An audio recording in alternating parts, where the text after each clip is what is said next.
ഇതിൽ negative core beliefs ഉണ്ട്. അതായത് ആക്ച്വലി അങ്ങനെ അല്ല, പക്ഷെ നമ്മൾ കുറച്ച് ഓവറായിട്ട് കോഷ്യസ് ആയിട്ട് ഈ ചില കാര്യങ്ങൾ നമ്മുടെ എക്സ്പീരിയൻസ് കൂടെ കൊണ്ടായിരിക്കും സംഭവിക്കുക. നമ്മൾ വളർന്ന സാഹചര്യങ്ങൾ.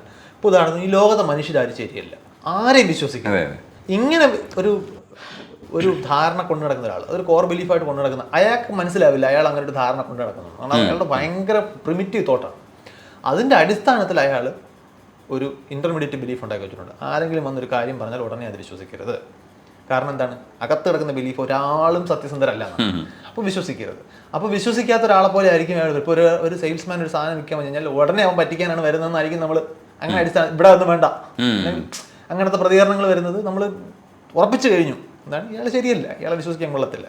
ഇതിൻ്റെ ഉള്ളിൽ വർഷങ്ങളായിട്ട് ആരെങ്കിലും പറഞ്ഞോ അനുഭവിച്ചോ കിട്ടിയിരിക്കുന്ന ചില സംഗതി. ഇപ്പോൾ പിന്നെ വേറൊരു ഈ ഒരു കോർ ബിലീഫ്സ്, നെഗറ്റീവ് കോർ ബിലീഫ്സിൻ്റെ ലിസ്റ്റ് വെറുതെ ഇൻ്റർനെറ്റിൽ കയറിയിട്ട് list of common negative core beliefs എന്ന് സെർച്ച് ചെയ്ത് കഴിഞ്ഞാൽ ആളുകൾ കൊണ്ട് പലപ്പോൾ നമ്മൾ പലർക്കും ഇത് പലതും കാണും.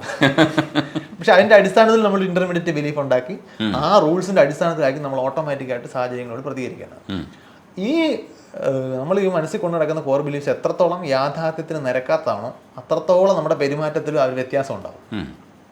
ഒരുപാട് പേർക്ക് അത് കറക്റ്റ് റിയലിസ്റ്റിക് ആയിട്ടുള്ള ധാരണകളായിരിക്കും. അപ്പോൾ അവരുടെ ഇൻ്റർമീഡിയറ്റ് ബിലീഫ്സ് അങ്ങനെ തന്നെ ആയിരിക്കും, ഓട്ടോമാറ്റിക് തോട്ട്സും ഒക്കെ ആയിരിക്കും. പക്ഷെ ചിലപ്പോൾ എക്സ്ട്രീം കേസസ് ഉണ്ട്. ഇപ്പോൾ കുട്ടിക്കാലം മുതലേ ഞാനൊരു ഹൈപ്പോത്തറ്റിക്കൽ എക്സാമ്പിൾ പറഞ്ഞ് വിമർശനം മാത്രം കേൾക്കുന്നത്, എന്ത് ചെയ്താലും ചുറ്റുമുള്ള മുതിർന്ന ആളുകൾ അച്ഛനോ അമ്മയോ എങ്ങനെയാണോ ചെയ്യേണ്ടത് നിനക്കിത് അറിയില്ല എന്ന് പറഞ്ഞ് വളർന്ന ഒരു കുട്ടിയുണ്ടെന്ന് വിചാരിച്ചോളൂ.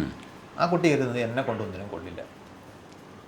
അപ്പോൾ ഈ ഒരു കോർ ബിലീഫ് ഉറച്ചൊരു കുട്ടി, അയാളുടെ റൂൾസ് എന്ന് പറഞ്ഞാൽ ആരെങ്കിലും പറയുകയാണെങ്കിൽ അതങ്ങ് ചെയ്യണം. കാരണം എന്നെ കൊണ്ട് കൊള്ളത്തില്ല, എനിക്ക് ബുദ്ധിയില്ല, അപ്പോൾ അയാൾ പറഞ്ഞ് ചെയ്യണം. അപ്പോൾ ഒരാൾ വന്നിട്ട് ഒരു കാര്യം ആവശ്യപ്പെട്ട് അവനങ്ങ് ചെയ്യും. കാരണം അവൻ പഠിച്ചു വെച്ചിരിക്കുന്നത് അല്ലെങ്കിൽ അവൾ പഠിച്ചു വെച്ചിരിക്കുന്നത് ഇങ്ങനെ ചെയ്യുന്നതാണ് നല്ലതെന്നാണ്. അതിന് പിന്നിൽ ഏറ്റവും അടിയിൽ ചെല്ലുമ്പോഴത്തേക്കും എനിക്ക് ബുദ്ധിയില്ല അല്ലെങ്കിൽ എന്നെ കൊണ്ടൊന്നിനും കൊള്ളില്ല എന്നൊരു സംഗതി ഉള്ളിൽ കിടപ്പുണ്ടാവും.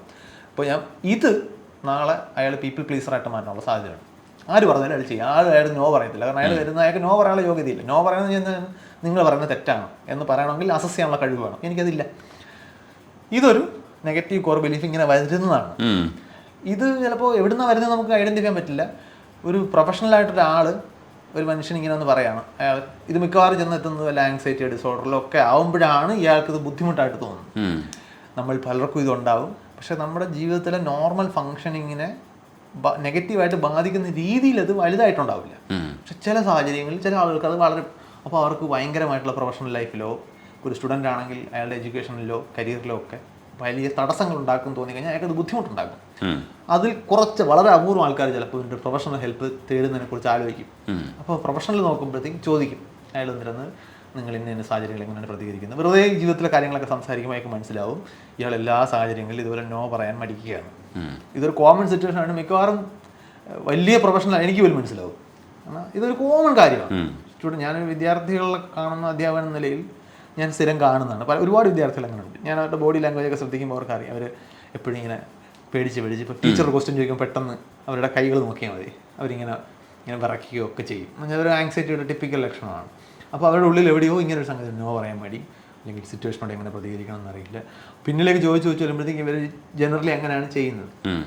അപ്പോൾ ഇതൊരു എനിക്ക് ഇടപെടാൻ പറ്റും. ഞാൻ പറഞ്ഞാൽ എനിക്ക് സംശയം തോന്നും.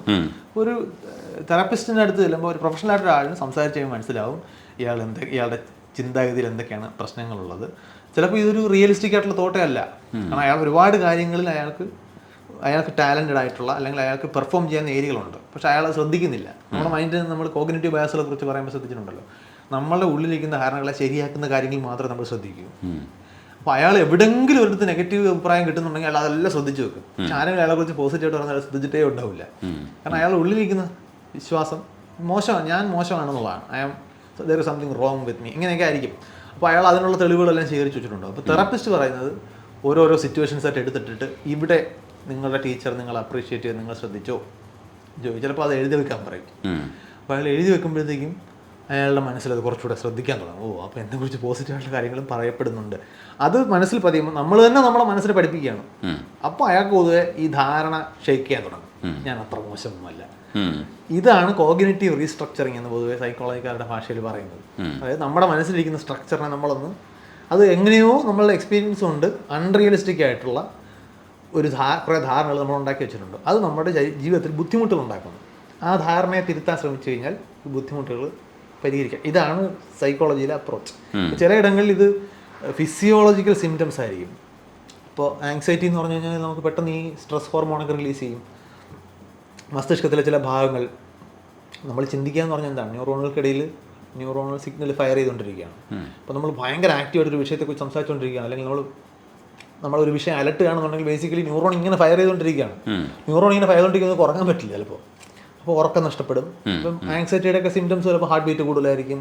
ഇതൊക്കെ ഫിസിക്കലി ഫീൽ ചെയ്യാൻ തുടങ്ങും.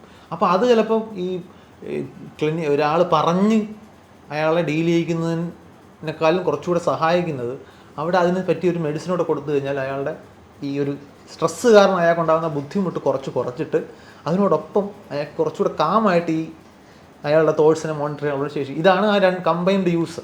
അപ്പോൾ ഇതെല്ലാം ശരിക്കും നമുക്ക് ചുറ്റും ഡോക്ടർമാരും തെറപ്പിസ്റ്റുകളൊക്കെ നിരന്തരം ചെയ്യുന്നുണ്ട്. പക്ഷേ ഇതൊരിക്കലും ഒരു എഡ്യൂക്കേഷണൽ പോയിന്റ് ഓഫ് വ്യൂവിൽ ആളുകളിലേക്ക് എത്തുന്നില്ല. ഒരു സ്റ്റുഡൻറ്റ് ആങ്ഷ്യസ് ആയിട്ട് റെസ്പോണ്ട് ചെയ്യുന്നത് ഒരു ആങ്സൈറ്റി ഇഷ്യൂ ഉണ്ടാകാം. ഇത് വളരെ സിമ്പിളായിട്ടൊരു വിഷയം പ്രൊഫഷണലായിട്ടുള്ള ആളിന് പരിഹരിക്കാൻ പറ്റുമെന്ന് പറഞ്ഞാൽ അയാൾ ആദ്യം ഒരു ചിന്തിക്കുന്നത് അപ്പോൾ എനിക്ക് മാനസിക രോഗമാണ്, വട്ടാണെന്നാണോ സാറ് പറയുന്നത്. എനിക്ക് പോലും പേടിയാണ് അങ്ങനെ പറയാൻ. അപ്പോൾ ആ കുട്ടിയുടെ പാരൻസിനൊക്കെ പറഞ്ഞാൽ തീർന്നു. സാറെന്ന് പറയുന്നത് എനിക്ക് എൻ്റെ കുട്ടിക്ക് വട്ടാണോ, എൻ്റെ കുട്ടിക്ക് ഒരു കുഴപ്പം, ഇങ്ങനെയൊക്കെ ചോദിക്കും. അപ്പോൾ അവർ ഓവർ റിയാക്ട് ചെയ്യും. പല ആളുകളെടുത്തും അങ്ങനെ പറഞ്ഞു. അപ്പം ചെറിയ കുട്ടികളിൽ attention deficit hyper activity ADHD ഭയങ്കര വികൃതിയായിരിക്കും, ചീത്തപ്പേരായിരിക്കും, അവൻ്റെ സ്വഭാവ ദൂഷ്യമായിട്ടാണ് കണക്കാക്കുന്നത്. ചിലപ്പം അസുഖമായിരിക്കും. അതിനൊരു ക്ലിനിക്കലായിട്ടൊരു ഇൻ്റർവെൻഷൻ നടത്തി കഴിഞ്ഞാൽ അയാളുടെ ജീവിതത്തിലെ മറ്റ് പ്രശ്നങ്ങളെല്ലാം ചിലപ്പോൾ പരിഹരിക്കപ്പെട്ടേക്കും.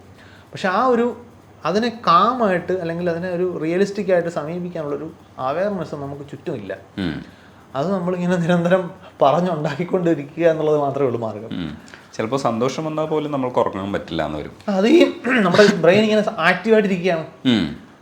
എക്സൈറ്റ്മെന്റ്, പിറ്റേന്ന് ടൂർ പോകുന്നുണ്ടെങ്കിൽ നമ്മൾ അലാറം വെക്കേണ്ട കാര്യമൊന്നുമില്ല. നമ്മൾ ഉറങ്ങിയാലല്ലേ. അതേപോലെ ഈ മെൻ്റൽ ഹെൽത്തിൻ്റെ കാര്യത്തിൽ നമ്മൾ ഫിസിക്കൽ ഹെൽത്തിൻ്റെ കാര്യത്തിൽ പോലെയുള്ളൊരു പ്രോഗ്രഷനോ അല്ലെങ്കിൽ നമ്മൾ റോക്കറ്റ് സയൻസിലെ പോലെയുള്ളൊരു ഒരു പുരോഗമനോ ഉണ്ടാവുമോ, അതെങ്ങനെ കമ്പയർ ചെയ്യണമെന്ന് എനിക്ക് അറിഞ്ഞൂടാ. പക്ഷേ അങ്ങനെയല്ല ഇത് നിൽക്കുന്നത്. ഇപ്പോഴും നമുക്ക് കുറച്ചുകൂടെ എന്താ പറയുക, മെൻ്റൽ ഹെൽത്തിനെ കുറിച്ച് അറിയില്ലെങ്കിലും ഫിസിക്കൽ ഹെൽത്തിനെ കുറിച്ചൊക്കെ ഒരു ധാരണയുണ്ട്. പക്ഷേ ആ ധാരണ ഉള്ളപ്പോഴും നമ്മളിപ്പോൾ നാച്ചുറോപ്പതി എന്ന് പറയുന്നൊരു വിഭാഗമുണ്ട്. നമ്മളെല്ലാം ഭയങ്കര നാച്ചുറൽ എന്നൊക്കെ പറയുന്ന ചില വാക്കുകളുടെ തെറ്റായ പ്രയോഗങ്ങളുണ്ട്. നമ്മൾ പലപ്പോഴും ചെറിയ പാരസെറ്റമോൾ കഴിച്ചാൽ തീരാവുന്ന ചില പ്രശ്നങ്ങളുണ്ടാവും. അത് വളരെ വില കുറഞ്ഞതുകൊണ്ടും ഒക്കെ പ്രചാരം നേടിയ, ഇല്ലെങ്കിൽ ലോകമാകമാനം ഉപയോഗിക്കുന്ന ഒരു സംഗതിയൊക്കെ ആയിരിക്കും. അതെ, പക്ഷെ അതിന് വില കാണില്ല. അത് ചെറിയ പൈസക്ക് കിട്ടുന്നതുകൊണ്ടുള്ള ഒരു പ്രശ്നമുണ്ട്. പക്ഷെ മറ്റേതിൽ നമ്മൾ കുറേ പരിപാടികളൊക്കെ ചെയ്ത് ഏതാണ്ടൊക്കെ ചെയ്തൊരു ഫീലൊക്കെ ഉണ്ടാക്കുമ്പം ബെസ്റ്റാണ്, സൂപ്പറാണ് എന്ന് പറയുന്നൊരു സാധനമുണ്ട്. ഇതെങ്ങനെയാണ് കൈകാര്യം ചെയ്യുക? ഫിസിക്കൽ ഹെൽത്തിനെ കുറിച്ചൊരു ധാരണ ഉണ്ട് എന്ന് പറഞ്ഞെങ്കിലും ഞാൻ അതിനോട് യോജിക്കുന്നില്ല. കാരണം